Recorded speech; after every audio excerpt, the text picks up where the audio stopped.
산책 비록 헤어졌으나 어머님의 무릎 위에 앉아서 재미있게 듣던 말 그때 일을 지금도 내가 잊지 않고 기억합니다. 귀하고 귀하다 우리 어머님이 들려주시던 재미있게 듣던 말 이 책 중에 있으니 이 성경 심히 사랑합니다.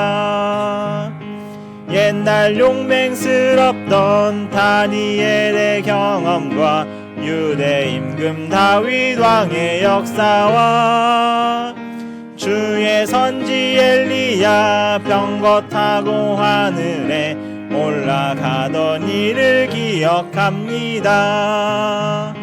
귀하고 귀하다 우리 어머님이 들려주시던 재미있게 듣던 말 이 책 중에 있으니 이 성경 심히 사랑합니다. 예수 세상 계실 때 많은 고생하시고 십자가에 달려 돌아가시니 어머님이 읽으며 눈물 많이 흘린 것 지금까지 내가 기억합니다. 귀하고 귀하다 우리 어머님이 들려주시던 재미있게 듣던 말 이 책 중에 있으니 이 성경 심히 사랑합니다. 그때 일은 지나고 나의 눈에 화나오 어머님의 말씀 기억하면서 나도 시시때때로 성경 말씀 읽으며 주의 뜻을 따라 살려 합니다. 귀하고 귀하다 우리 어머님이 들려주시던 재미있게 듣던 말 이 책 중에 있으니 이 성경 심히 사랑합니다.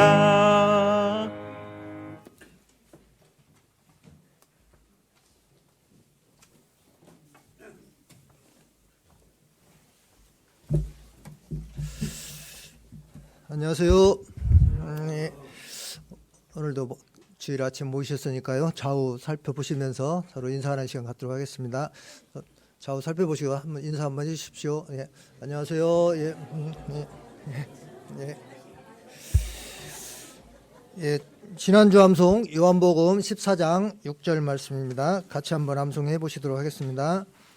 예수께서 가라사대 내가 곧 길이요 진리요 생명이니 나로 말미암지 않고는 아버지께로 올 자가 없느니라. 요한복음 14장 6절 말씀. 예수께서 가라사대 내가 곧 길이요 진리요 생명이니 나로 말미암지 않고는 아버지께로 올 자가 없느니라. 요한복음 14장 6절 말씀. 네. 이번 주 말씀 히브리서 9장 28절 말씀입니다. 이 말씀도 두 번 같이 암송해 보시도록 하겠습니다. 이와 같이 그리스도도 많은 사람의 죄를 담당하시려고 단번에 들이신 바 되셨고 구원에 이르게 하기 위하여 죄와 상관없이 자기를 바라는 자들에게 두 번째 나타나시니라. 히브리서 9장 28절 말씀. 이와 같이 그리스도도 많은 사람의 죄를 담당하시려고 단번에 들이신 바 되셨고 구원에 이르게 하기 위하여 죄와 상관없이 자기를 바라는 자들에게 두 번째 나타나시니라. 히브리서 9장 28절 말씀. 다음 주 암송 소식지 참고해 주시고요. 사도행전 13장 38절 39절 말씀입니다. 한 번만 같이 암송하시도록 하겠습니다. 그러므로 형제들아 너희가 알 것은 이 사람을 힘입어 죄사함을 너희에게 전하는 이것이며 또 모세의 율법으로 너희가 의롭다 하심을 얻지 못하던 모든 일에도 이 사람을 힘입어 얻는 자마다 의롭다 하심을 얻는 이것이라.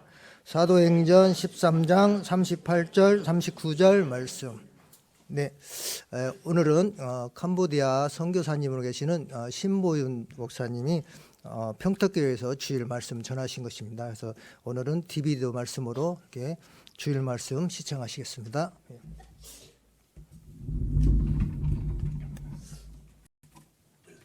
기도하고 같이 시작하도록 하겠습니다.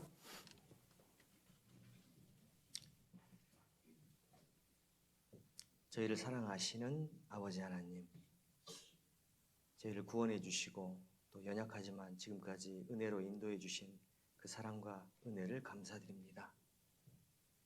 저희들 그 크신 사랑과 은혜로 구원을 받았지만은 여전히 주님 앞에 연약한 모습들 가지고 있습니다.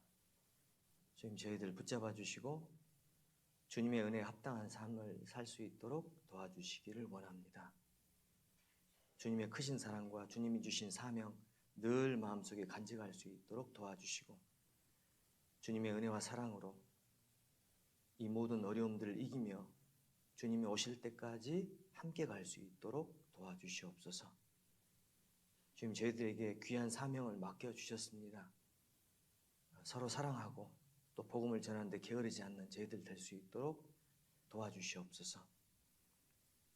주님 오실 때에 부끄럽지 않는 저희들 될 수 있도록 말씀으로 늘 일깨워 주시고 교제로 늘 회복시켜 주시고 깊은 주님과의 교제로 늘 주님을 가까이 할 수 있도록 도와주시옵소서.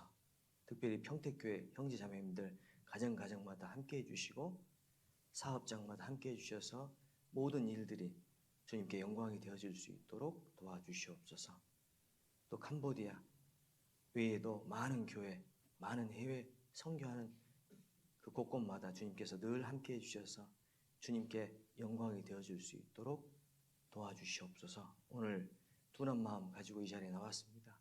주님, 저희들 마음 일깨워 주시고 회복시켜 주시고 더 주님께 가까이 갈 수 있도록 도와주시옵소서.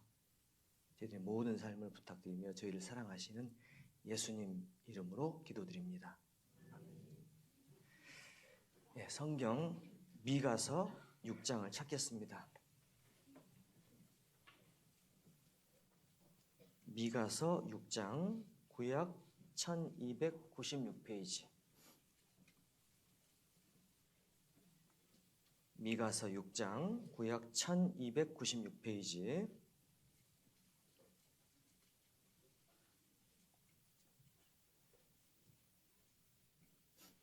네. 6장 7절. 자, 6절부터 8절까지 1296페이지 미가서 6장 6절부터 8절까지 같이 읽어보겠습니다. 내가 무엇을 가지고 여호와 앞에 나아가며 높으신 하나님께 경배할까? 내가 번제물 1년 된 송아지를 가지고 그 앞에 나아갈까? 여호와께서 천천의 수양이나 만만의 강수 같은 기름을 기뻐하실까? 내 허물을 위하여 내 맏아들을, 내 영혼의 죄를 위하여 내 몸의 열매를 드릴까?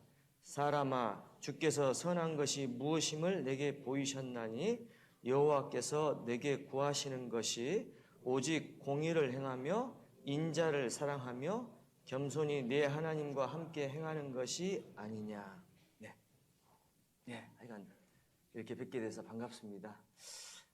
평택교회가 저희 캄보디아 후원하는 그 주교회인데 제가 사실은 작년에 공식 방문을 하긴 했는데요. 그때 너무 이제 일정이 빡빡하고 또 병원 또 이제 여러 가지 행정적인 일도 있어서 작년에는 못 뵈었습니다. 그래서 죄송하게 생각하고요.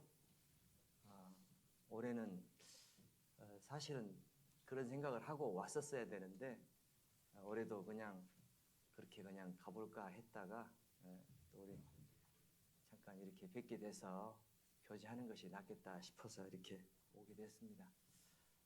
저는 82년에 광주교회에서 구원을 받았고요. 서울교회에서 봉사를 좀 하고 이렇게 하다가 시흥교회에서 담임을 하고 있을 때, 섬기고 있을 때 그때 여러 군데를 이제 지원을 했다가 캄보디아로 종에서 발령이 나서 캄보디아 선교를 갔었습니다. 그때가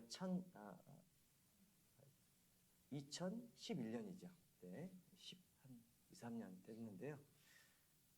캄보디아 선교를 그때 이제 처음 가서 느낀 것은 캄보디아가 가장 어려운 선교지 중에 하나구나 이런 것들을 느꼈습니다. 왜냐하면 캄보디아가 폴포트가 프랑스에서 공산주의를 배워오면서 수많은 사람들을 죽였지 않습니까? 거의 300만 명을. 손에 매듭 있는 사람들은 살리고 손이 매끄러운 사람은 다 죽이고 안경을 쓴 사람은 공부를 했다고 생각해서 다 죽이고 뭐 이런 지식인들을 다 죽이는 그런 비참한 역사를 가지고 있는 나라인데 그런 나라임에도 불구하고 대단히 세속적입니다. 그리고 대단히 불교적입니다. 그래서 세속 불교가 지배를 하고 있는 나라여서 굉장히 힘들었거든요. 2011년 이제 12월 달에 제가 갔는데요. 2011년에 제가 이미 세 군데 전도 집회를 다 끝내고 캄보디아 간을 보고 이제 간 상태인데 그때만 해도 캄보디아가 어떤 나라인지 몰랐죠. 저도 모르고 이제 이렇게 갔는데요. 막상 가보니까 세 가지 어려움이 이렇게 생겼습니다. 첫 번째는 문화 충격이죠. 문화 충격. 물론 이제 가난한 나라라고 생각하고 갔는데 굉장히 이제 문화적인 충격을 좀 받게 되는 나라 전체가 쓰레기장이고 지금은 많이 깨끗해졌습니다. 그리고 모기, 바퀴벌레, 수많은 그 해충들 그리고 도로는 수도에도 신호등이 없습니다. 지금은 이제 신호등이 생겼는데 수도에도 신호등이 없고 거의 역주행이 다반사고 이렇게 이제 굉장히 힘든 시간들을 보냈는데요. 문화 충격은 뭐 그렇게 견딜만 한데 사실은 더 어려운 게 교제적인 단절. 교제가 없으니까 물론 이제 보통 우리가 선교사를 파송할 때 그 지역에 형제자매들이 있을 때 파송을 하지 않습니까? 캄보디아는 정반대입니다. 아무도 없는데 제가 그냥 간 거예요.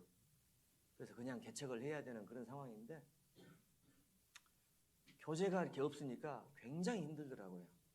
아마 우리 평택교회 형제자매님들은 교제 없는 고통을 모르실 거예요. 교제 있는 고통은 아시죠? 너무 교제가 많으니까. 교제 있는 고통은 좀 아실 것 같은데 교제 없는 고통은 아마 모르실 겁니다. 그건 당해본 사람이 알 겁니다. 굉장히 고통스럽습니다. 그러니까 바퀴벌레를 만나는 것은 참을 만해요. 뭐 역주행 당해서 뭐 교통사고 한두 번 나는 것은 그냥 다반사니까 참을 만한데 교제가 없는 고통은 굉장히 고통스럽습니다. 풍성하게 교제 가운데 있다가 전혀 한국 사람이 없고 뭐 구원받은 사람도 전혀 없는 데서 그냥 개척을 해야 되니까 그 고통이 굉장히 힘들고요. 그리고 세 번째 고통은 전도가 어렵습니다. 그러니까 생각했던 것처럼 전도가 잘 되면 좋은데 전도가 굉장히 어려운 거죠. 어느 정도 어렵냐면은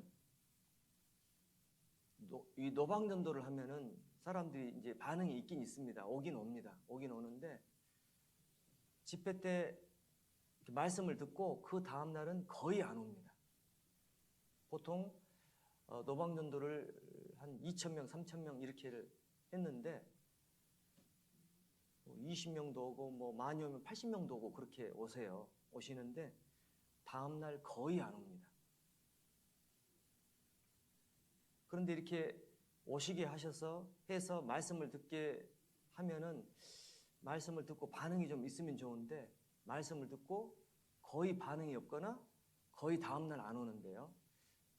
한 1년간 한 500여 분이 말씀을 들었어요. 제 기억에 그 당시에 1년간 500여 분을 노방전도에서 말씀을 듣게 했는데 단 한 명도 구원 못 받았습니다. 그 고통을 상상하실 수 있겠습니까? 한국은 500명이 말씀 들으면 한 50명은 구원받죠. 그리고 한 25분 정도는 교제에 붙어서 계속 남아 계시잖아요. 근데 캄보디아는 500명 말씀 들어도 한 명도 구원 못 받는. 그러니까 이해찬 목사님이 캄보디아 오셔서 지은 사행시가 있지 않습니까? 아시죠? 캄캄합니다. 보이지 않습니다. 뒤지겠습니다. 주님. 이게 이제 이해찬 목사님의 유명한 사행시예요. 세 번째가 포인트죠. 뒤지겠습니다. 이게 굉장히 힘든 나라입니다. 제가 성경을 읽다가 왜 사도 바울이 아시아에 전도하려고 했는데 유럽으로 성령님이 선교의 방향을 트셨는지가 이해가 되더라니까요. 어려운 나라입니다. 일단은 먹고 살기가 바쁘니까는 구원받기가 어렵고요. 그리고 불교권이니까 구원받기가 어렵고요. 그리고 문맹률이 높다 보니까 성경을 읽을 수가 없습니다. 그러니까 구원받기가 어렵죠. 그래서 굉장히 이제 힘든 세월들을 보내서 새벽 한 3시쯤 되면 거의 자동으로 눈이 떠집니다. 새벽 3시 정도 되면은 이 일을 어찌할꼬. 거의 그게 이제 하루 일과이죠. 이 일을 어찌할꼬. 잠이 안 오니까요. 선교사가 가장 고통스러운 것은 뭐 바퀴벌레 좀 만나고 뭐 교제 없는 것은 그냥 각오하고 간 거니까 괜찮은데 전도가 안 되니까 굉장히 고통스러운 거예요. 그러니까 선교의 4단계가 있습니다. 첫 번째는 기대, 두 번째는 실망, 세 번째는 포기, 네 번째는 재시작. 이 선교의 4단계예요. 그것이 어떻게 보면 신앙의 4단계일 수도 있죠. 왜냐하면 우리가 구원받고 나서 열심히 주님을 위해 살려고 하는데 뭔가 안 되잖아요. 경제적으로도 어려움이 오고 핍박이 오고 또 전도하는데도 어려움이 오고 또 교회에서 봉사하는데 여러 가지 불협화음이 있고 그래서 이제 열심히 하려고 하는데 뭔가 좀 제동이 걸리면서 신앙이 주춤해질 때가 한 구원받고 한 5, 6년 뒤 정도 되지 않습니까? 그때가 이제 잘 넘겨야 될 과도기거든요. 그때를 잘 못 넘기면 신앙이 이제 포기가 되는 거고 또 주저앉아 있는 것이고 그거를 잘 이기면 신앙이 계속 진보하는 것이고 신앙과 선교가 비슷한 것 같은데요. 우리가 할 수 없다는 것을 알아야 됩니다. 구원받고 나서 첫 번째 깨닫는 것은 은혜가 너무 크구나. 그걸 깨닫게 되는 거고요. 두 번째 깨닫게 되는 것은 교제에서 풍성한 그 공급, 이것이 얼마나 귀한지를 깨닫게 되는 것이고 세 번째 깨닫게 되는 것은 하려고 하는데 내가 할 수 없다는 것을 깨달아야 된다는 거죠. 그 야곱이 가장 사랑했던 두 사람이 있죠. 야곱이 가장 사랑했던 두 사람 기억나십니까? 라헬과 요셉 그리고 베냐민이죠. 세 번째까지 하면. 근데 보십시오. 하나님은 해필 레아를 데려가지 않으시고 라헬을 데려가셨죠. 그 해필 하나님은 요셉을 데려가셨죠. 그리고 이제는 베냐민까지 데려가시려고 하게 보이시죠. 왜 하나님께서 야곱이 그토록 붙잡고 있었던 것을 데려가려고 하셨을까? 야곱은 꾀가 많고 자기로 뭉쳐있는 사람이거든요. 그 야곱이 하나님을 사랑하고 복음을 사모하고 영적인 사람인 건 틀림없지만 여전히 야곱에게 남아있는 야곱의 가장 큰 약점, 세상적인 것들, 그것을 하나님이 깨셔야지 야곱을 쓰시기 때문에 야곱이 붙잡고 있는 것들을 먼저 데려가셔야만 했다는 거죠. 그게 야곱의 레아고 야곱의 요셉이고 야곱의 베냐민이고 오늘 우리가 붙잡고 있는 것들이죠. 그러니까 구원을 받고 나서 하나님이 우리를 쓰셔야 되는데 우리를 쓰시려면은 우리가 완전 무장 해제가 되지 않으면 쓰실 수가 없다는 거죠. 그것은 그냥 세상적인 욕심에 대한 해제뿐만 아니고 신앙적인 신앙적인 혈기나 신앙적인 자신감도 무장해제가 돼야 된다는 것이죠. 그렇지 않으면 하나님이 우리를 쓰실 수가 없다는 것입니다. 그래서 제가 이 캄보디아 선교하면서 느낀 것은 내가 할 수 없다. 이것을 느끼게 되는 거죠. 선교사가요. 대부분 선교사가 과정이 그렇습니다. 그 어려운 시간을 넘겨야 성공을 하는 것이에요. 근데 대부분이 그 어려운 시간을 못 넘겨요. 못 넘기면 어떻게 되냐면 두 종류인데 본국으로 돌아오시는 분도 있고 아니면 그냥 버티시는 분도 있어요. 많은 분들이 버티고 계세요, 지금. 근데 그걸 넘겨야 되거든요. 그 어려운 시간들을 넘겨야지 하나님이 역사를 하십니다. 참 어려운 시간이죠. 그런 시간들을 저는 못 넘겼습니다. 불행히도. 그래서 2014년에 다시 돌아왔어요. 물론 그때는 제 자매가 힘들어서 수술을 받으려고 왔었다가 총에 연락받고 그냥 주저앉게 된 그런 케이스인데요. 막상 이제 한국에 와서 보니까 한국에서도 이방인인 거죠, 저는. 왜냐하면 와서 보니 한국에서 교제를 하는 것은 참 감사하고 고마운데 문제는 항상 생각나는 거예요. 그리고 항상 죄인이고. 그래서 제 영어 닉네임이, 또 캄보디아에서는 영어로 집회를 해야 됩니다. 영어 닉네임이 마크예요, 마크. 마크 아시죠? 한번 실패했던 사람. 제 영어 닉네임이 마크입니다, 마크. 저는 저를 잘 알거든요. 저는 주님을 위해 살고 싶은 욕망도 있고 그런 자신감도 있고 그런 포부도 있었지만 제가 할 수 없다는 것을 몰랐던 거죠. 그래서 무장해제를 하나님 하셔야 되는 거고 그런 무장해제하는 과정 속에서 낮아져야 되는 거고 완전히 포기됐을 때 주님이 역사하신다는 것을 제 닉네임에서 저는 항상 깨닫고 있습니다. 그래서 다시 2019년에 캄보디아를 지원을 했어요. 그 전부터 계속 다시 지원을 했는데 2019년에 다시 또 지원을 해서 다시 이제 가게 됐어요. 캄보디아를 몇 번 지원을 했는데 캄보디아를 안 보내주시더라고요. 왜냐하면 캄보디아를 한번 실패를 했는데 가서 잘할까? 아마 그런 생각이신 것 같아요. 잘은 모르지만 어쩔 수 없는 선택이었는데 저한테는 조금 아쉬웠던 그런 부분이고 그래서 제가 다시 신청을 몇 번 하다가 안 돼서 포기했어요 또. 그리고 이제 스리랑카로 다시 갈까 해서 스리랑카 그때 콜롬보나 뭐 이런 데 교회가 있어서 스리랑카 선교사를 구하고 있었거든요. 그래서 스리랑카로 가려고 마음을 먹고 있는데 전화가 왔습니다. 그래서 가서 보니 캄보디아로 발령이 났어요. 포기하니까 또 캄보디아로 오게 됐습니다.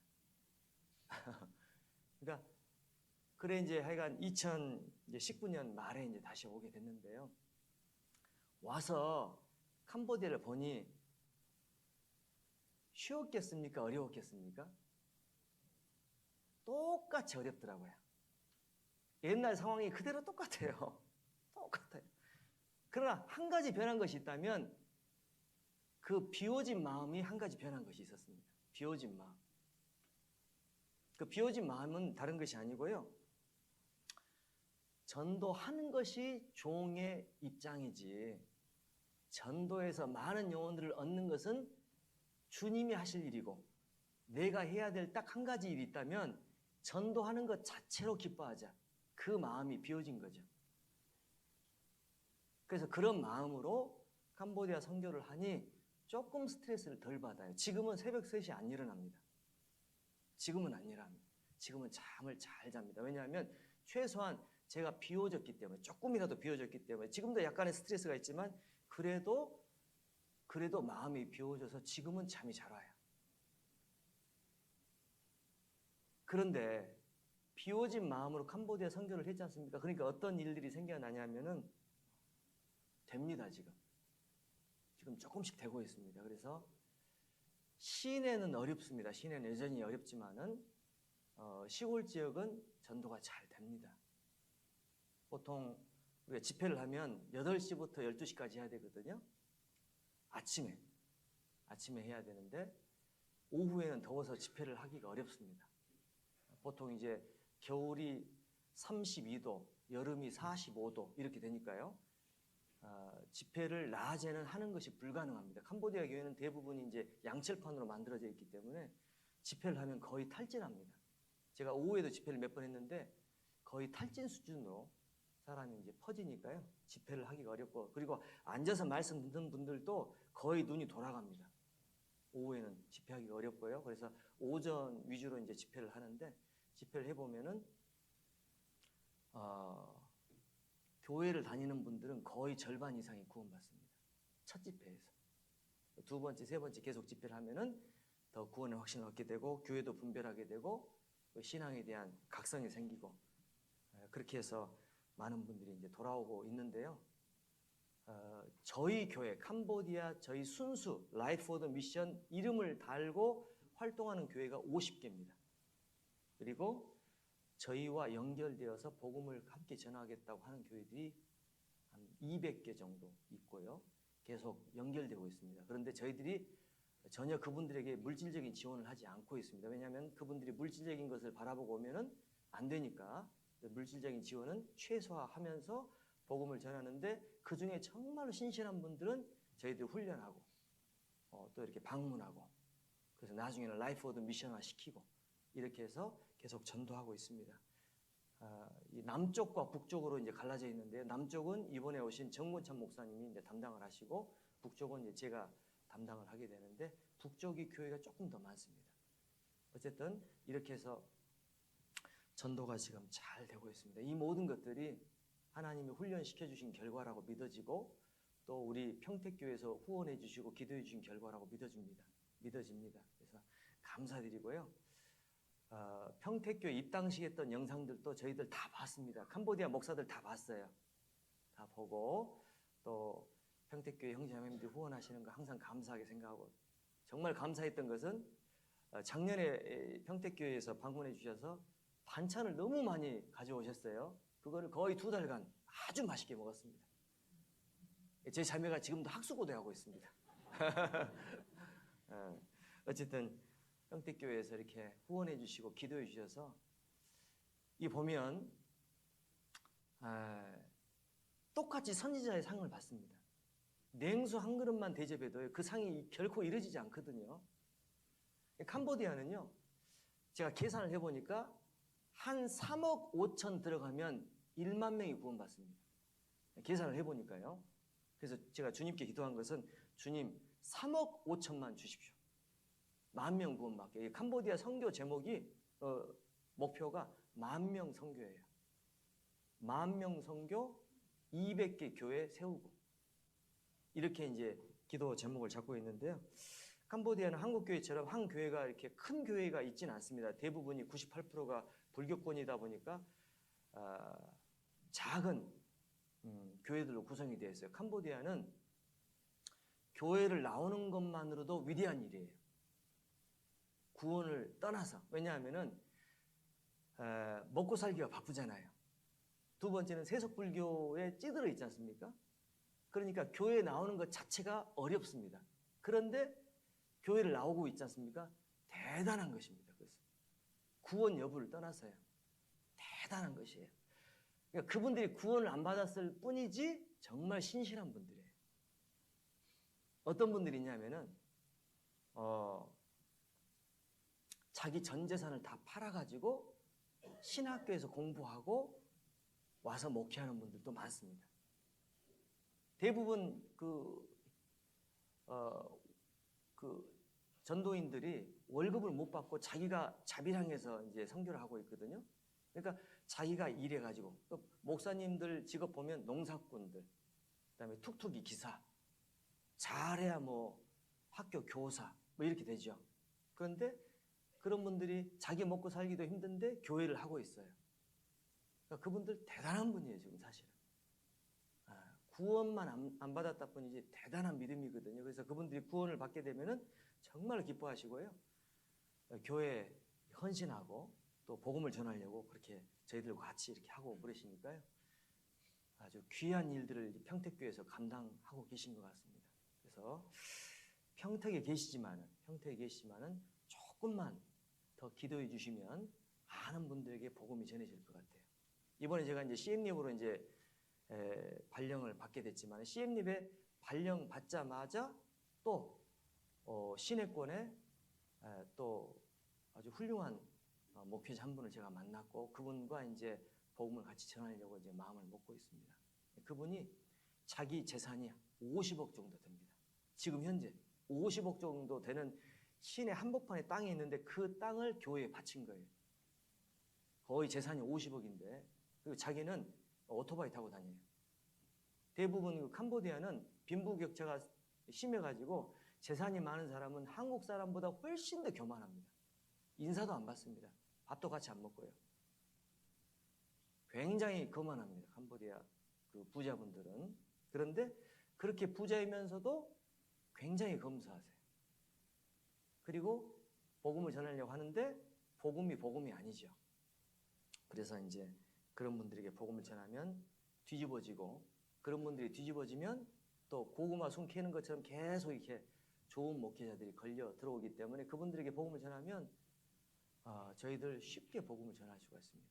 물론 저희 또 자체적으로 또 선교를 계속 해 나가면서 또 교회를 세워 나가야 되겠죠. 어쨌든 간에 캄보디아가 그간 여러 가지 어려움이 있었는데요. 그 모든 어려움들을 떨치고 전도하고 있습니다. 이 모든 것들이 주님이 훈련시켜 주신 결과이고 또 후원교에서 기도해 주신 결과라고 생각이 됩니다. 그래서 이 자리를 빌어서 다시 한번 감사의 말씀을 드리고 조금만 더 힘을 좀 보태주시면 좋겠습니다. 주님 오실 날이 너무 가깝잖아요. 지금 아시는 것처럼 러시아가 이제 우크라이나를 공격을 했고요. 아마 그 다음 타자가 이스라엘 되지 않을까 이런 생각을 하고 있고요. 전 세계 정세가 성경에서 예언하는 그 말씀 그대로 되어집니다. 제가 CM립에 왔는데 CM립은 세계적인 관광지잖아요. 10년 전에 올 때만 해도 CM립이 그렇게 소란스럽진 않았거든요.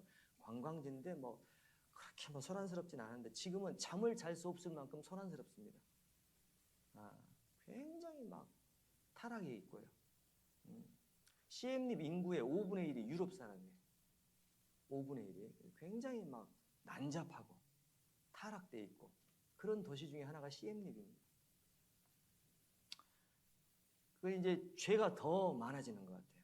뭐 옛날에는 그렇게 시끄럽진 않았는데 지금은 더 세속화돼 있고 저녁에 거의 새벽 4시까지 음악 소리가 들립니다. 잠을 안 잡니다.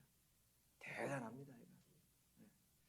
어쨌든 죄악은 더 깊어져 가고 주님 오실 날은 더 가까이 오고 있습니다. 계속 마귀는 여러 가지 수단을 강구하면서 구원받은 그리스도인들을 또 구원받지 않는 사람들을 미혹하려고 하고 있습니다. 지금도 제가 기억나는 것은 제가 시흥에서요 전도 집회를 하는데 마지막 날인데 가운데 앉아 계신 분 아주머니 그분 눈이 슬슬 돌아가는 거예요. 그래서 이제 그분이 이제 너무 몸이 이상하니까 이제 뒤로 나가셨죠. 집회 끝나고 가보니까 그 아주머니가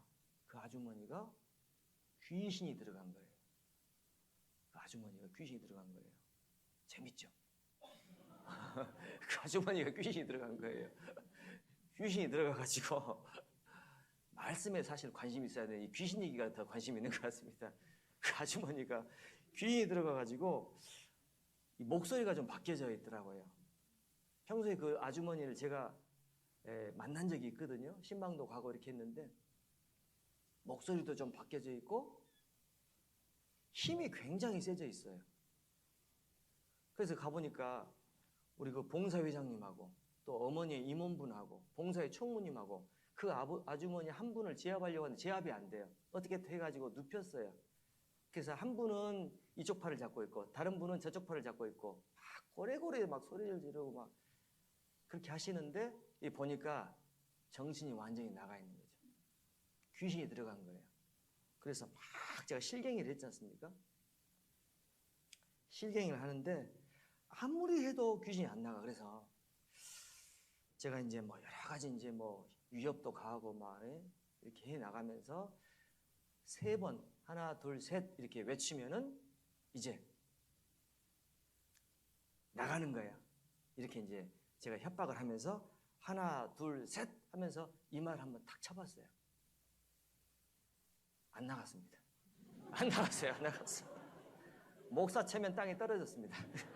그래가지고 아주 그 귀신이 그냥 끈질기게 그 아주머니를 굉장히 괴롭히고 그랬는데요. 그렇게 하다가 너 하나님은 안 무섭냐? 제가 이제 제 스스로는 제압이 안 되니까 계속 이제 몰고 가니까 그 아주머니가 이제 하나님은 무섭다. 너 이제 왜 이게 이 속에 들어가서 이 사람을 괴롭히냐? 이 사람은 구원받아야 될 사람인데 너 지옥 가서 얼마나 벌이 심할 줄 알고 또 이렇게 괴롭히가 지금 빨리 나가라. 지금 빨리 나가라. 그렇게 말하면서 저기 소래산에 소나무가 있으니까 그쪽 가서 붙어라. 그렇게 얘기를 하니까 아무 얘기가 없어요. 그래서 하나 둘 셋 하면 나가는 거야 하고 탁 쳤더니 눈이 다시 돌아오더라고요. 눈이 다시 돌아오고 그리고 말이 다시 바뀌었어요. 그리고 그 아주머니 정신이 돌아오니까 저를 보면서 울었어요. 정신이 돌아오니까 울면서 막 자기가 무슨 일이 있었는지 뭔가 좀 짐작이 되잖아요. 울음이 터지고 막 그러면서 그 아주머니가 그때 실려갔습니다. 너무 탈전해가지고. 그 다음날 와서 말씀 듣고 구원 받으셨는데 그렇게 마귀가 전도 집회뿐만 아니고 구원받은 사람의 생활에 곳곳에 구원받은 사람들의 신앙생활 못하게 하고 구원받지 못한 사람들은 구원을 못 받게 하고 지금 계속 기승을 부리고 있습니다. 캄보디아도 얼마나 귀신이 활동을 많이 하는지 알 수가 없습니다. 다 곳곳이 다 우상 숭배하는 장소입니다. 그래서 주님 오실 날이 너무 많은데 영적 전쟁 한복판에 지금 살고 있지 않습니까? 어떻게 해야 될까? 우리가 좀 더 마음을 좀 더 잡고 주님 말씀대로 교제에 더 붙고 그리고 주님이 주신 소명을 더 마음속에 생각하고 표대를 하나로 맞춰서 주님 오실 때까지 한 방향으로 계속 같이 가야 될 것 같습니다. 그런 의미에서 우리 평택교회 식구들이 너무 잘하시는 것 같아요. 오늘 보니까 페이스 페인팅까지 있는 걸 제가 봤는데요. 어쨌든 잘하시는 것 같습니다. 그래서 계속 캄보디아에서 전도되는 그 모습들 보시면서 기도해 주시고 또 그 모든 것들을 위해서 우리 자신의 신앙도 좀 챙겨주시면서 그래서 우리의 신앙도 주님 앞에 세워지고 또 선교의 열매도 맺혀져가는 그런 시간들 되시면 좋겠습니다. 잠깐 말씀 보시고 제가 화면 보고 말씀을 끝내도록 하겠습니다. 잠깐 말씀 미가서 6장 8절인데요. 같이 읽어보십니다. 사람아 주께서 선한 것이 무엇임을 내게 보이셨나니 여호와께서 내게 구하시는 것이 오직 공의를 행하며 인자를 사랑하며 겸손히 내 하나님과 함께 행하는 것이 아니냐. 3가지가 나와 있습니다. 첫 번째, 공의를 행하며. 두 번째, 인자를 사랑하며. 세 번째, 겸손히 하나님과 함께 행하는 것이 아니냐. 저는 이 말씀이 성경 모든 말씀이 다 중요하지만 이 말씀은 더 중요하다 이렇게 생각이 되거든요. 왜냐하면 우리가 신앙생활 해야 될 3가지 방향과 3가지 가장 큰 항목을 가장 요약해서 말씀해 주신 구절 같아요. 첫 번째, 공의를 행하며 의로워야 된다는 거죠. 두 번째, 인자해야 된다는 거죠. 인자를 사랑하며 인자, 영어로 mercy, 인자해야 된다는 거죠. 세 번째, 하나님과 함께 동행해야 된다는 거죠. 우리 잘못하면은요 이렇게 생각할 수 있습니다. 구원받고 나서 구원받은 제 일의 목적이 무엇입니까? 라고 할 때 전도요. 이렇게 얘기할 수 있어요. 물론 전도가 중요하죠. 선교요. 물론 선교가 중요하죠. 그러나 제가 볼 때 제 일의 목적은 하나님과 함께 사는 것입니다. 우리를 구원하신 목적은 이를 위해서도 구원하셨지만은 그거 이전에 함께 살려고 구원하셨어요. 마가복음 3장입니다. 마가복음 3장.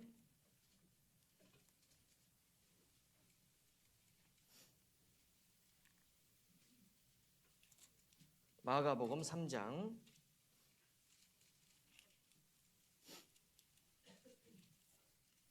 마가복음 3장 13절, 신약 57페이지입니다.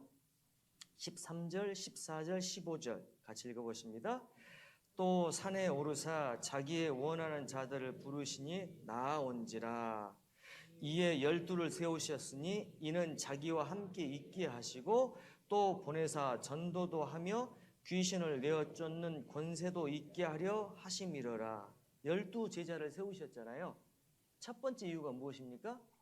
자기와 함께 있게 하시고, 두 번째 이유가 뭡니까? 전도도 하게 하시고, 세 번째는 귀신을 쫓아내는 권세도 있게 하려 하심이더라 그랬어요. 승리하는 삶 좋죠. 전도하는 삶 좋습니다. 그러나 더 좋은 것은, 더 근원적인 것은 하나님과 함께 사는 삶이 더 근원적인 것이. 결혼한 목적은 단지 빨래 해달라고 결혼한 것은 아니죠. 밥 해달라고 결혼한 것은 아니죠. 왜 결혼하셨습니까? 함께 살려고 결혼하셨잖아요. 맞습니까? 네. 캄보디아는 반응이 없을 때 제가 꼭 이렇게 반응을 유도하려면 아멘 이렇게 해요. 그러면 거기 계신 분들이 아멘으로 화답을 하십니다. 한번 해볼까요? 좀 쳐져 있지 않습니까? 배 목사님처럼 설교를 제가 잘하는 사람도 아니고. 그러니까 한번 조금 업을 한번 시켜보시죠. 아멘. 벌써 이제 우리 교회는 2단으로 지금 가고 있습니다. 지금. 네. 어쨌든 간에 결혼하신 목적이 여러 가지가 있잖아요. 뭐 자식도 낳아야 되겠고, 뭐 빨래도 해야 되겠고, 뭐 밥도 마누라가 해줘야 되겠고, 여러 가지가 있겠지만 가장 중요한 이유는 함께 살고 싶어서 결혼한 것이잖아요. 맞죠? 똑같습니다. 단지 죽어서 천국 가는 것만이 목적이 아니고, 단지 전도하는 것만이 목적이 아니고, 단지 봉사하는 것만이 목적이 아니고, 주님이 함께 살게 하려고 우리를 부르셨다는 거죠. 그것이 제1의 목적이에요. 제2의 목적, 하나님의 일을 하게 하시고, 제3의 목적, 그걸 위해서 승리하는 삶을 살고 능력 있는 삶을 살게 하시고, 그걸 위해서 예수님 본받게 하시기 위해서. 그렇게 순서를 정하시면 더 좋을 것 같습니다. 자, 제가 저희 집사람하고 결혼한 지 지금 거의 20년 조금 한 9년 30년 가까이 지금 됐습니다. 집사람한테 항상 하는 얘기는 이거예요. 어이 이리 오소. 항상 제 집사람한테 하는 얘기가 어이 이리 오소. 따라 한번 해보시겠습니까? 어이 이리 오소. 네, 저는 빨래를 하게 하려고 결혼한 것도 아니고요. 김치찌개 못 끓여도 상관없고요. 그냥 같이 살려고 결혼했으니까요. 근데 빨래한다고, 김치찌개 끓인다고, 청소한다고 이렇게 왔다 갔다 하면 그게 저는 불편한 거예요. 제 옆에 있어주면 저는 제일 행복한 거예요. 그것이 하나님의 마음일 수 있다는 거죠. 그러니까 하나님은 우리가 하나님을 위해서 봉사하는 거 다 좋아하시고, 전도하는 거 좋아하시고, 선교하는 거 좋아하세요. 하지만 더 좋아하시는 것은 함께 사는 것. 그것에 기반해서 전도하는 것이 필요하고, 그것에 기반해서 선교하는 게 필요하고, 그것에 기반해서 교회를 세워나가는 것이 필요하지 않겠습니까? 함께 사는 것. 그래서 미가서 다시 넘어오시죠. 미가서 6장 8절 1296페이지입니다. 사람아, 주께서 선한 것이 무엇임을 내게 보이셨나니 여호와께서 내게 구하시는 것이 오직 공의를 행하며. 동행의 조건입니다. 첫 번째는 성결해야 된다는 거죠. 보는 거 조심하셔야 됩니다. 듣는 거 조심하셔야 됩니다. 만나는 사람 조심하셔야 됩니다. 생각하는 생각들 조심하셔야 됩니다. 성결해야 됩니다. 생각도 끊어내야 됩니다. 아무 죄를 안 지어도 생각에 잠겨 있을 수 있잖아요. 그 순간 하나님을 떠나 있거든요. 생각도 끊어내셔야 돼요. 보는 것, 듣는 것, 만나는 것, 가는 것 다 조심해야 되지만 생각도 조심해야 된다. 성경적이지 않으면 그 생각도 끊어내는 작업들을 하셔야 돼요. 생각 버리기 작업.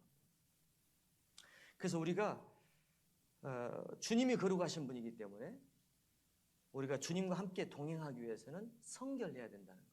두 번째, 오직 공의를 행하며 인자를 사랑하며. 다 잘하는데 하나님의 사랑이 없다. 우리가 예를 들어서 이렇게 이제 얘기할 수 있겠죠. 예를 들어서 한번 생각해 보세요. 그분은 은사도 좋고 열심도 있고 성경 지식도 있고 다 좋아요. 그런데 열심히 했어요, 그동안. 그런데 사랑이 부족해요. 그러면 100점 만점 중에 얼마를 주시겠습니까? 얼마라고 생각하세요?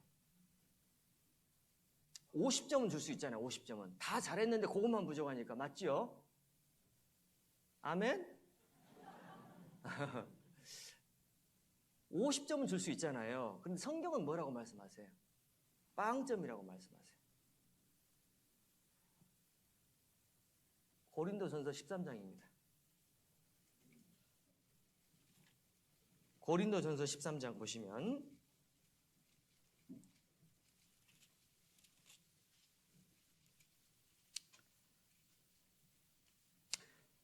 1절부터 2절 제가 읽어보겠습니다. 279페이지. 내가 사람의 방언과 천사의 말을 할지라도 사랑이 없으면 소리나는 구리와 울리는 꽹과리가 되고, 같이 읽어보시죠. 내가 예언하는 능이 있어 모든 비밀과 모든 지식을 알고 또 산을 옮길 만한 모든 믿음이 있을지라도 사랑이 없으면 내가 아무것도 아니요. 이거 빵점이란 얘기입니까? 50점이란 얘기입니까? 빵점이에요. 빵점. 이상하잖아요. 그래요. 예를 들어서 제가 선교사로 캄보디아에서 열심히 선교해서 다 잘했어. 근데 사랑이 없어. 형제자매 왔는데 교만하고 막 거만하고 막 형제자매들 섬기지 않아요. 그럼 성경적으로 말하면 그건 빵점이라는 거예요. 그동안 열심히 전도했다. 그것도 빵점이라는 거예요. 아무것도 아니라는 거죠. 왜냐하면 하나님은 사랑이시니까 우리가 가장 하나님을 닮았다면 하나님의 사랑을 닮아야 된다는 거죠. 이웃에 대한 사랑, 형제 자매들에 대한 배려심, 사랑, 그리고 하나님에 대한 사랑, 사랑을 닮아야 된다. 그래서 우리는 그런 사랑들을 더 내 마음속에 충만시켜야 되겠다. 우리가 사랑하려고 하지만 사랑이 잘 안 나올 때가 많지 않습니까? 사랑하려고 하죠. 그런데 우리는 굉장히 이기적이고 자기 중심적이고 그나마 구원받아서 조금 바뀐 건 맞아요. 맞죠? 하지만 여전히 이기적인 모습이 있어요. 영어로는 self-centered person이라고 그래요. 우리는 God-centered person이 돼야 됩니다. 하나님 중심, Jesus-centered person 돼야 됩니다. Jesus-like 크리스찬이 돼야 됩니다. 예수님 닮은 그리스도인들. 그런데 우리가 그렇지 못해요. 그래서 햇살 담은 간장이 아니고 주님 사랑 담은 그리스도인. 그런 그리스도인이 되었으면 좋겠어요. 가장 제가 좋아하는 그리스도인은 열심히 하는 그리스도인도 좋아하지만 겸손한 그리스도인, 그리고 사랑이 넘치는 그리스도인.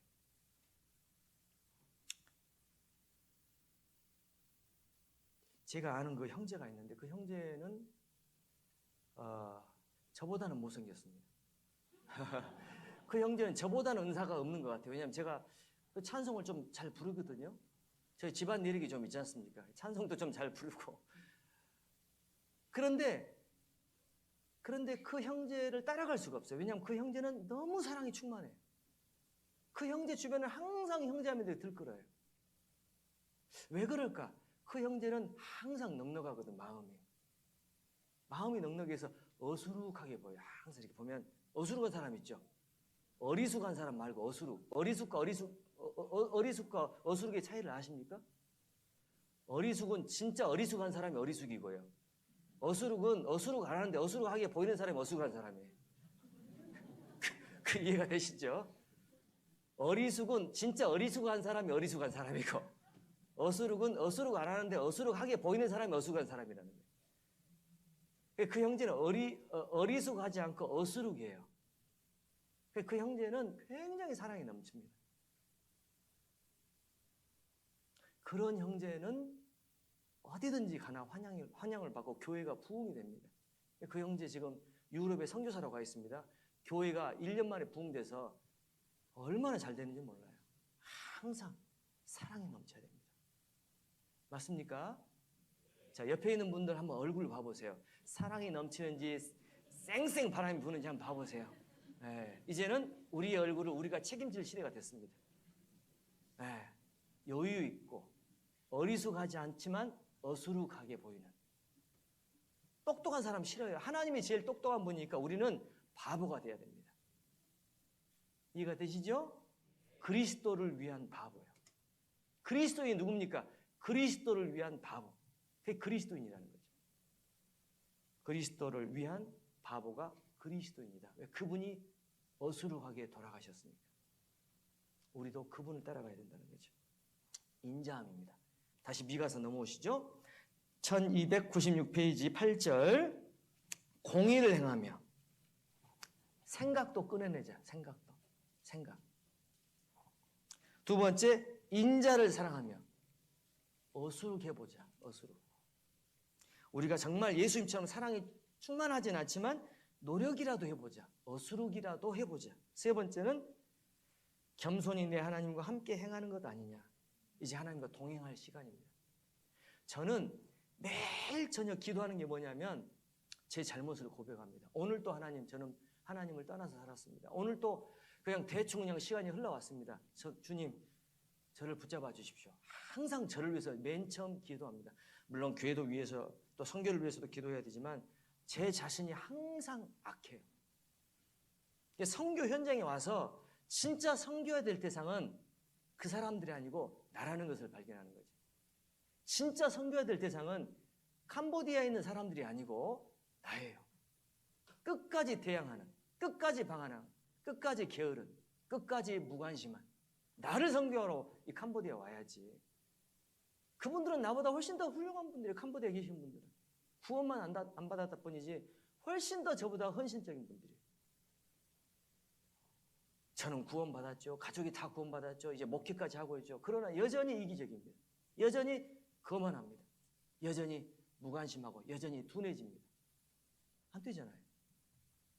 얼마나 슬픈지 몰라요. 저는 매일 저녁 슬퍼요. 나는 왜 이 모양일까? 매일 저녁 저는 고민합니다. 그래서 주님 앞에서 주님 좀 붙잡아 주셔야 되겠습니다. 항상 무릎 꿇습니다. 항상 절규합니다. 그렇게 하지만 두 번째 하는 기도 제목은 내일은 조금 더 주님께 더 가까이 나갈 수 있는지. 제가 가장 부러운 분은요, 항상 하나님이 함께 하시는 분들. 그분들 제일 부럽습니다. 제일 부러운 분은 누구냐면 간증 속에 하나님이 살아있는 분, 녹아있는 분. 그게 제일 부러워요.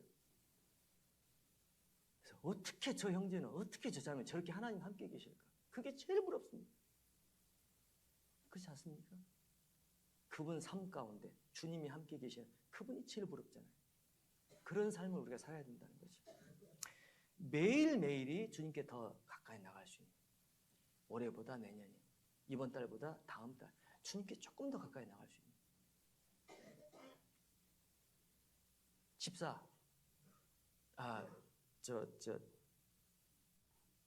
집사님이 아니죠. 어쨌든 우리가 주님께 계속 나갈 수 있는 그런 시간이 될 수 있다면은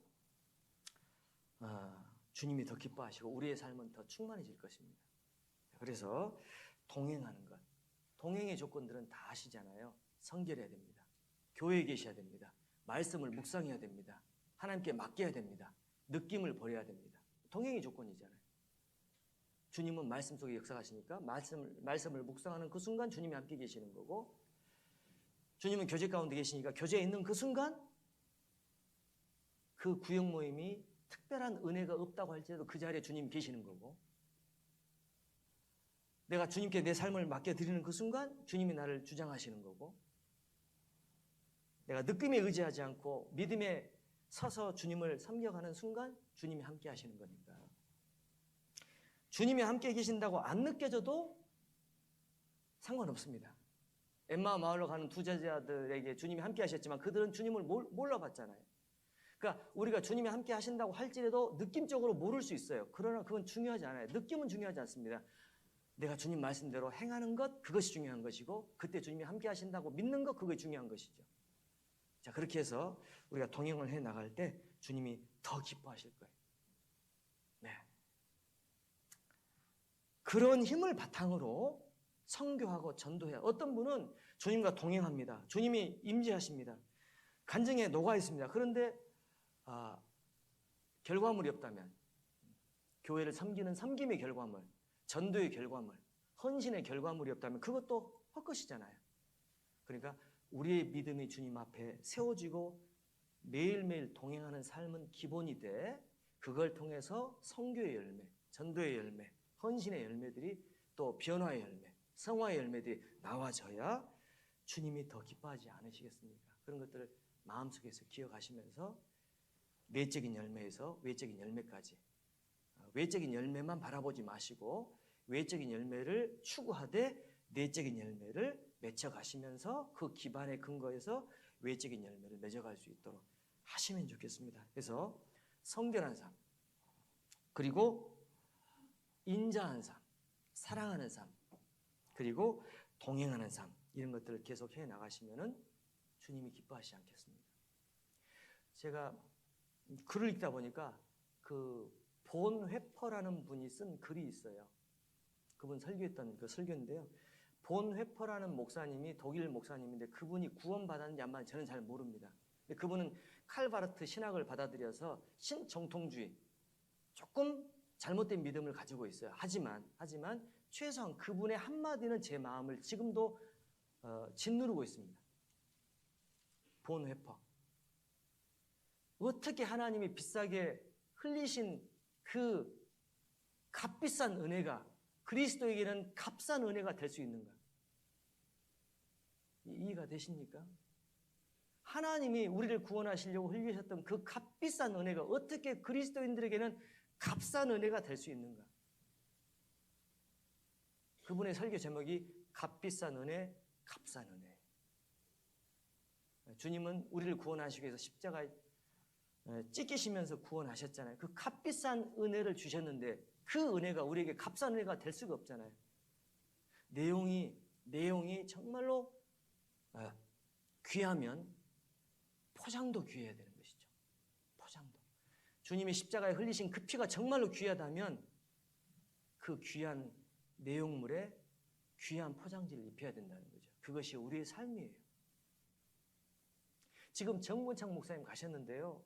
저보다 훨씬 모기를 잘 타시더라고요. 거의 하루에 한 20방 정도 물려야 하루가 갑니다. 모기한테 거의. 그래서 제가 봤어요. 아니 어떻게 저 하나님은 정 목사님을 사랑하지 않고 저렇게 모기한테 물리도록 놔두시는가? 푸놈페인 교회 가시면요. 지금 입당식 해가지고 입당돼서 이제 교회당은 큰데 물론 평택교회 비하면 아무것도 아니지만 정말 꿈의 입당식을 했습니다. 3,000불인데 1,000불에 지금 임대해가지고 입당식을 했잖아요. 그런 건물이 없습니다. 푸놈페. 하나님이 도와주셔서 된 거지. 하나님 안 도와주시면 그거 제가 12년 동안 찾아본 것인데요. 그게 이제 이번에 하나님이 그렇게 인도해 주신 겁니다. 그 건물을. 근데 정 목사님 오셨는데 그렇게 모기한테 물리세요. 그래서 왜 그렇게 모기한테 물리게 하나님은 놔두시니까 좀 정 목사님 좀 편하게 선교하게 좀 도와주시지. 왜 저렇게 모기 타는 분이 그렇게 오셔서 저렇게 모기한테 시달리고 그렇게 시달려가지고 힘 다 빠져 설교할 때 힘이 없어. 힘이 없어. 하도 뜯겨가지고 힘이 없어요. 거의 뭐. 제가 보면서 느낀 게 있어요. 저도 캄보디아에서 죽을 고비 많이 넘겼거든요. 교통사고 3번 났어요. 장티푸스 걸려서 2번 죽을 뻔했습니다. 폐혈증 와가지고. 코로나 걸렸고요. 저희 가족 다. 네. 거기는 뭐 시노백, 시노팜 맞으니까 뭐 백신이 효과가 별로 없어요. 물 백신이잖아요. 그럼 아무 의미가 없거든요. 거의 죽을 뻔했었어요. 왜 그런 힘든 여정을 겪어야 될까? 이유는 딱 한 가지예요. 내용물이 값지니까 하나님은 값진 포장지를 원하세요. 네, 편하게 성교할 수 있죠. 웃어가면서 슬슬 에어컨 밑에서. 그럼 하나님은 그걸 원하지 않으세요. 우리가 피와 땀을 흘려야 될 만큼 값진 것이라는 것을 증명하기 위해서 하나님 우리에게 그런 어려움들을 허락하십니다. 그래서 정 목사님 오셔서 지금 하루에 목이 20방씩 물리고 있는 거예요. 그런 어려움 속에서 수많은 형제 자매들이 이런 어려움 속에서 평택교회도 마찬가지잖아요. 이런 어려움 속에서 그럼에도 불구하고 오늘 바자를 하기 위해서 그럼에도 불구하고 전도하기 위해서 지금 값진 희생을 하고 있어요. 왜냐하면 모든 사람들에게 그리고 천사들에게 우리가 받은 구원이 값진 것이라는 것을 증명하게 하기 위해서 우리에게 값진 희생을 요구하고 계십니다. 왜? 내용물이 너무 값지니까요. 그래서 우리는 기꺼이 우리의 수고를 주님께 바쳐가면서 우리가 마땅히 해야 될 그 일들을 해 나가야 될 것입니다. 왜? 내용이 값지잖아요. 한번 저를 따라해 보시겠습니까? 값비싼 은혜. 값싼 은혜. 여러분이 가지고 있는 은혜는 무엇입니까? 값비싼 은혜면 값비싼 포장지로 포장하십시오. 그것이 오늘 여러분의 희생과 헌신입니다. 그 모든 어려움을 통해서 모든 세상 사람들에게 천사에게 하나님 지금도 증명하세요. 내 아들들 봐라. 얼마나 값비싼 은혜를 저렇게 값비싸게 포장하고 있는지. 하나님 지금 즐거워하실 거예요. 목이 물릴 때마다 봐라. 저걸 견디고 선교하고 있잖냐. 교통사고 날 때마다 저거 견디면서 선교하고 있잖냐. 하나님 지금도 기뻐하실 겁니다. 여기 바자에 하시는 그 손길마다 대전도 집회, 전도 집회, 또 모든 구역 모임, 또 신방, 모든 그 희생 속에서 하나님 지금도 흐뭇해 하실 거예요. 포장지가 너무 값비싸잖아요. 값싼 은혜가 아니기 때문에 하나님 그걸 요구하신다는 거 기억하시면 지금 우리가 수고하는 수고가 견딜만 할 것입니다. 이해가 되시죠? 견딜만 합니다. 아무리 힘들어도 지옥 가는 일은 없잖아요. 아무리 힘들어도 지옥 가는 일이 없어요. 그러니까 얼마나 감사하잖아요. 구원받고 교회 안에 있지. 또 주님이 매일 동행하시지. 조금만 희생해도 주님이 큰 상으로 갚아주시지. 연약하지만 지금도 함께 하시지. 그래서 우리 감사한 마음을 가지고 남은 삶 살아가시면 좋겠습니다. 자, 슬라이드 잠깐 보시면서 마무리하도록 하겠습니다. 5분 안에 마무리하도록 하겠습니다. 네, 보이시죠? 네. 자, 캄보디아 2010년에 최초로 오셨고요. 지금 2023년에 정무창 목사님 파송하셔서 전도하고 있습니다. 가장 큰 어려운 문제는 불교 그리고 세속화된 도시 문화권들 그리고 여러 가지 핍박들이 있습니다. 그 모든 것들을 이겨나가면서 지금 하고 있는데요. 전도가 꾸준히 되고 있습니다. 여기 파란색이 평택교에서 담당하시는 교회들입니다. 빨간색은 또 우리 익산교에서 담당하시는 교회들인데요. 평택은 전체를 담당하시는 교회로 지정이 되어 있기 때문에 사실은 전체를 지금 하고 계십니다. 지금 총수는 여기 키워지질 않는데요. 여기 숫자가 3,995명 정도로 집계되어 있습니다. 교회는 한 50개 정도 집계되어 있고요. 이게 프놈펜 시내 교회인데 프놈펜에서 지금 전도를 하는데 그 오시는 시간들이 길기 때문에 셀 그룹으로 나눠서 5개, 6개 셀 그룹으로 나눠서 관리하고 있고요. 그분들 자기 교회당이 따로 있습니다. 그래서 그분들이 1년에 한 4번, 또 저희들이 한 4번, 토탈 8번 정도 만나서 계속 복음을 전하고 또 교육을 하고 있습니다. 이 프놈펜 교회고요. 요거는 올해 1월달 프놈펜 교회 연합모임 사진입니다. 이게 이제 CKCC라고 코이카에서 지어준 빌딩에서 저희들이 모이는데 지금 저희들 교회당에서는 다 못 모입니다. 한 250명 정도가 되기 때문에 다 못 모이고 대강당을 새로 빌려서 이렇게 하고 평소에는 이제 저희 셀그룹 한두 개만 이제 저희 교회에서 모이고 있고 이렇게 하고 있습니다. 프놈펜 외곽에도 교회들이 좀 이렇게 있는데 이분들이 함께 와서 교제하고 있고요. 이거는 올해 1월 달에 집회했던 그 모습입니다. 1시간 반 정도 걸립니다. 강을 건너야 되는데 여기서 전도 집회했고 많은 분들이 복음의 확신을 좀 얻고 그렇게 하셨습니다. 프놈펜에서 한 7시간 가는 거리인데 여기 바탄방입니다. 뿌삿도 있고요. 이분이 포원 목사님인데 이 포원 목사님은 자기가 어릴 때 부모님이 굶어 죽는 것을 봤어요. 자기 눈으로.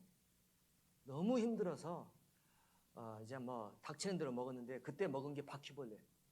바퀴벌레 구워서 많이 먹었다고 하더라고요. 맛이 어떻든가 했더니 기억은 안 나는데 굉장히 고약한 냄새가 났답니다. 살기 위해서 바퀴벌레 구워 먹어야 돼요. 그런 상황이었었고요. 근데 지금 이렇게 저희들 만나서 복음을 깨닫고 이분이 원래 기독교 연맹 총무인데 이분이 구원받고 저희 교회 핵심 멤버가 되어 있습니다. 이렇게 복음이 전해지고 있습니다. 자, 여기 이제 목회자들이 많이 모여있는 이런 모습들이 보이죠? 예. 이분들이 다 복음만의 사내가 됐는데 원래는 이제 목회자들 중에 어떤 분들은 이제 군인이었던 분들이 이제 나중에 목회자가 되는 경우가 있는데 폴포트 밑에서 군인 노릇했던 분이 있고 폴포트 정부군이죠. 그 다음에 반군 밑에서 군인 노릇했던 분도 있고 이런 분들이 뭐 서로 막 시가전하고 죽이고 막 살리고 막 이렇게 했던 치열한 교전을 했다가 나중에 목회자가 됐는데 나중에 저희 교회에서 말씀 듣고 구원받아서 이제 한 형제자매가 되어 있는 것이에요. 그러니까 이분들이 만약에 안 만났다면 서로가 죽일 수밖에 없었던 그런 적들 관계죠. 근데 이분들이 구원받고 나서 이제 저희 교회에서 그리스도 안에서 한 가족이 되어 있습니다. 네. 그런 정부군, 그다음 반군 이런 군인들로 이루어진 목회자들이 꽤 있어요. 저희 교회에. 어쨌든 이분들이 지금 열심히 이제 전도를 하고 계시고요. 여기 이제 오더민제, 뭐 뿌레이베, 라따나키 뭐 이런 교회인데 라오스 밑입니다. 라오스. 여기는 웬만한 차가 못 가요. 선교팀이 오면 갈 수가 없습니다. 선교팀이 오면 승합차를 빌려야 하는데 승합차가 갈 수 없는 시골이에요. 너무 이제 길이 안 좋아서 갈 수가 없고 제 차만 갑니다. 제 차. 고가 높아야 되고요. 제 차도 이제 가기가 어려울 때가 좀 있는데 그러니까 가서 전도하고 해서 이분들이 계속 복음을 깨닫고 이게 전도 집회 하는데 박수를 치면서 너무 좋아하시더라고요. 왜냐하면 대부분의 교인들이 하나님을 다 믿는데 영혼 속죄만 모릅니다. 영혼 속죄만 몰라요. 고넬료가 많이 있어요. 고넬료. 열심도 있고 다 있는데 복음만 모르는 분이 있거든요. 그분들에게 복음을 알려주면 너무 기뻐하세요. 그래서 이제 전도 집회에서 구원받으면 마음이 변하고 너무 기뻐하시고 그동안 배웠던 것들은 다 가짜라고 얘기하고 있고 프놈펜 그 목사들 전부 사기꾼이라고 얘기하고 있고 얘기하면서 이제 복음을 계속 와서 전해달라고 그렇게 얘기하고 있는데요. 어쨌든 전도가 지금 잘 되고 있습니다. 요 분이 베드로 목사인데 이분이 최초로 구원받은 목사님이세요. 피터. 사연이 좀 깊습니다. 아마 목사님이 소개해 주셨을 텐데 폴포트 때 아버지, 어머니, 가족이 전부 야반 도주를 가다가 아버지는 현장에서 이제 사살됐어요. 아버지는 태국 국경을 넘다가 발각이 돼서 국경 수비대에 발각돼 가지고 아버지는 현장에 사살되고 이제 그때 이제 이 목사님은 2살인데 이제 일행에 이제 그 태국으로 가는 그 문제 그 일행이 그 태국 가는데 문제가 생길 것 같아서 이 애를 버려야 된다라고 해가지고 할 수 없이 가족들이 울고불고 하는데 뭐 할 수 없이 버리라고 하니까 이 2살짜리 아이를 그 산에다가 버리고 간 거예요. 근데 이제 누나가 이제 같이 남아가지고 케어하다가 누나도 같이 헤매다가 극적으로 살아나가지고 태국에서 한 10여 년 살다가 폴포트가 죽고 나서 다시 돌아와서 이제 기독교를 접하고 목회자가 돼 있는 상태인데 이 목회자가 이제 구원을 처음 받았습니다. 그래서 이 목회자를 통해서 캄보디아 전도가 됐습니다. 네, 베드로 목사. 지금 우리 교회 통역사입니다. 통역사. 그 이분이 로타 목사인데 이분이 재산이 50억 정도 되는 분이에요. 자기 재산을 다 바쳐서 하나님을 믿겠다고 그 척박한 캄보디아에서 하나님을 섬기고 계신 분인데 이분 밑에 교회가 12개입니다.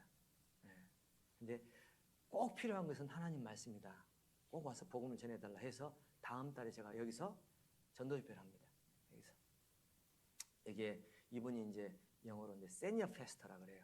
선임 목사고 주니어 패스터가 있습니다. 후임 목사가 있는데 그 주니어 패스터들 다 모으고 해가지고 집회하기로 했습니다. 아직 구원은 못 받았지만 가서 이제 사진 찍고 전도 집회 하자고 이렇게 계획을 하고 있습니다. 자, 이게 다른 데도 있는데 뭐 깜뽕짬, 끄라잼 뭐 많이 있습니다. 교회가 있는 데도 있고 교회당이 없이 집에서 모이는 교회도 많습니다. 가정교회죠. 이런 데서도 집회하고 있고 이렇게 하고 있는데요. 열심히 전도를 하고 있습니다. 어쨌든 복음을 전하는데 여러 가지 장애가 있기 때문에 책자를 17권을 번역했습니다. 말씀 듣고 책자를 나눠주고요, 목회자들은. 그리고 유인물을 한 8종을 번역을 해서 전도할 때 쓰고 구원받은 사람들 신앙생활 용어로도 쓰고 있고, 스크랩북 3종류 번역해서 지금 스크랩북 돌리고 있고요. 배너라고 해서 프로젝트가 없기 때문에 큰 이제 프랑카드를 만들어서 그거 가지고 전도하고 상담하고 그럽니다. 그래서 배너 2종류 만들어서 하고 있고, 유튜브 설교 한 600개 정도 올려져 있습니다. 그래서 유튜브 계속 목사님들 보게 돼 있고, 그걸로 이제 말씀 한국에 있는 분도 보게 돼 있고 이렇게 하고 있습니다. 잠깐 총에서 만들었던 영상이 있는데 총회 3월달 선교 소식에 나왔어요. 잠깐 보시도록 하겠습니다. 이번 달 생명의 말씀 선교의 세계 선교 소식은 캄보디아 푸놈펜 선교 소식입니다. 동남아시아 인도 차이나 반도에 위치한 캄보디아. 약 1,700만 명의 인구 중 95%가 불교를 믿고 있습니다. 캄보디아의 행정, 경제, 문화의 중심지인 푸놈펜에는 2020년 새로운 선교사님의 파송을 기점으로 현재 한인 10여 명과 현지인 200여 명의 형제자매님들이 함께 교제를 나누고 있습니다. 푸놈펜 교회의 위치는 거리가 멀고 길이 복잡하여 대부분의 집회가 가정에서 진행되고 있는데요. 열악한 현지 상황들이 있지만 주님의 도우심으로 1년에 총 4번의 연합 모임과 4번의 구역 순환 집회를 진행하고 있습니다. 지난 2월 13일부터 19일까지는 벌교교회 선교팀이 방문했습니다. 총 7일에 걸쳐 캄보디아 북부 지역을 순회하며 목회자 수련회, 가정 집회, 연합 집회를 진행하였습니다. 이를 통해 이뤄진 영혼에게 복음을 전하고 구원받은 성도님들의 믿음을 더욱 굳게 하는 시간을 가졌습니다.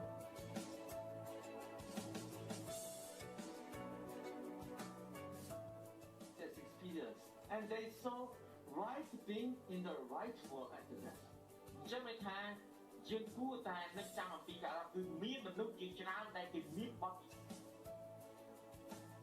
특히 푸놈펜으로 돌아오는 마지막 날에 진행된 연합 집회에는 약 170명이 참석하여 감사가 되었습니다.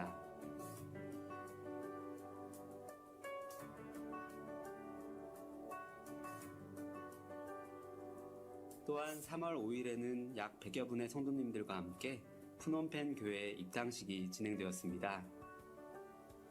캄보디아 선교의 비전 선포와 형제자매님들의 친밀한 단합의 시간이 되는 의미 있는 시간이었습니다.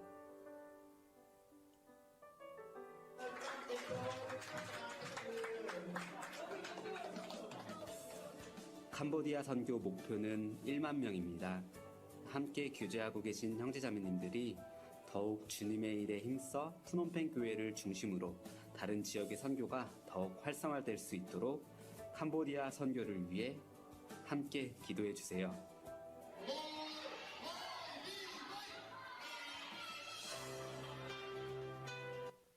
네, 고맙습니다.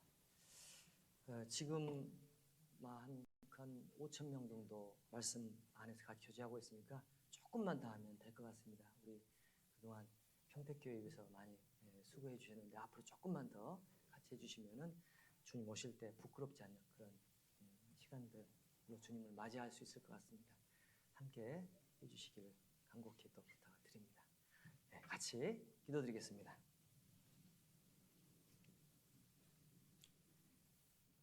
저희를 사랑하시는 아버지 하나님 늘 구원해 주시고 인도해 주셔서 감사합니다. 여전히 연약하고 부족하지만 주님 끝까지 함께해 주시고 주님께 영광 되어지는 삶 살 수 있도록 도와주시옵소서. 선교뿐만 아니고 우리의 모든 어두운 삶들이 주님 앞에서 회복되고 충만되어질 수 있도록 도와주시옵소서. 주님께 매일매일 가까이 갈 수 있는 시간들 될 수 있도록 도와주시고 그 힘으로 복음을 전하고 교회를 세우고 서로 사랑하고 또 주님께 헌신할 수 있는 그런 시간들 될 수 있도록 도와주시옵소서.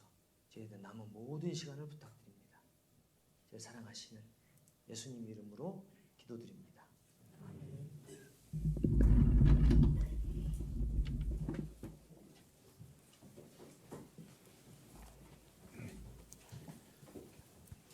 다 함께 마치는 찬송 하시겠습니다.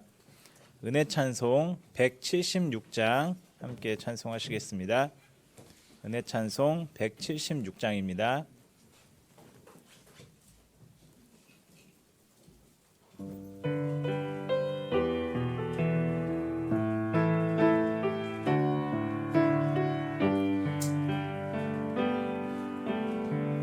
그날이 도적같이 이를 줄 너희는 모르느냐. 늘 깨어 있으라 잠들지 말아라 주님과 동행하라.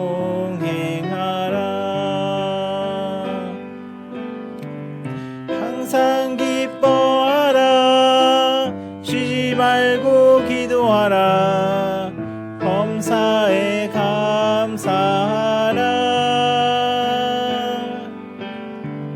이는 예수 안에서 너희에게 향하신 하나님 뜻이니라. 평강의 하나님이 너희를 거룩하게 하시고 영혼과 온몸이 주 오실 그날에 흠없기 원하노라. 항상 기뻐하라 쉬지 말고 기도하라 범사에 감사하라. 이는 예수 안에서 너희에게 향하신 하나님 뜻이니라.